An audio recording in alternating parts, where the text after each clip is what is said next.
Сәлем достар, қазір сіздермен айхербтегі балаларға арналған D витамин түрлерімен бөліскім келіп тұр. Жалпы айхербтен заказ беріп жүргеніме 2 жылдан астам уақыт өтті. Көп адамдар сұрайды менен, қалай өзіміз тіркеліп заказ берсек болады, қалай табыс табуға болады, витаминді қалай таңдауға болады деген сияқты. Алла жазса, алдағы уақытта осында YouTube каналымда өзім білетін барлық ақпараттармен бөлісетін боламын. Сол үшін қадағалап отырыңыз. Басқа да сұрақтарыңыз болса, пікір бөліміне қалдыра отырыңыз.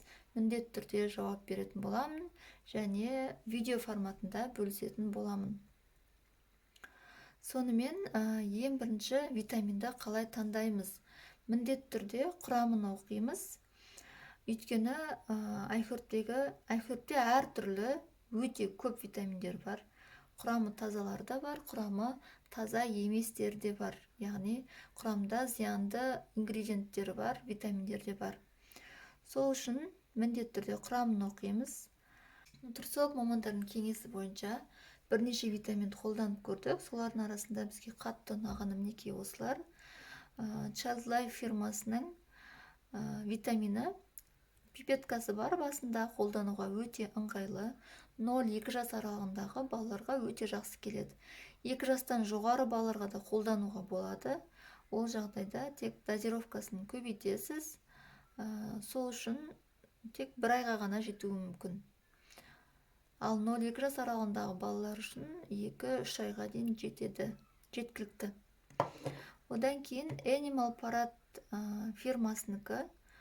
Бұл фирмада да вегетарианский түрі бар, обычный түрі бар, құрамында қанты бар түрі бар, қантсыз түрі бар. Мына жерде вегетарианский және құрамында қанты жоқ. Ішінде 90 штук бар. 2 жас пен 7-8 жастағы балаларға да келеді. Бір таблеткада дозировкасы 500. Баланың жасына қарай дозировкасын есептеп бересіз. Жануар формасында дәмі де өте жақсы, біздің балаларға ұнады. Баланың жалықпауы үшін бұны сұйық формамен алмастырғаныңыз жөн. Яғни мына флакон біткеннен кейін сұйық түрін алсаңыз болады. Ол біткеннен кейін қайтадан конфетка түрін деген сияқты баланы жалықтырып алмас үшін. Және де одан кейін сұйық формада Blue Bonnet фирмасынікі. Бұл жерде әртүрлі дозировкада бар. 1000-дық бар, 2000-дық бар, 5000-дығы бар. Яғни міндетті түрде құрамын оқимыз, бұл жерде. Өйткені бір фирмада да әртүрлі дозировкада, әртүрлі құрамда бар.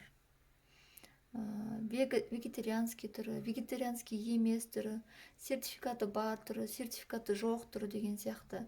Бір фирманың барлық витаминнің құрамы таза, жақсы деген нәрсе жоқ. Сол үшін міндетті түрде қандай фирма болса да құрамын оқимыз.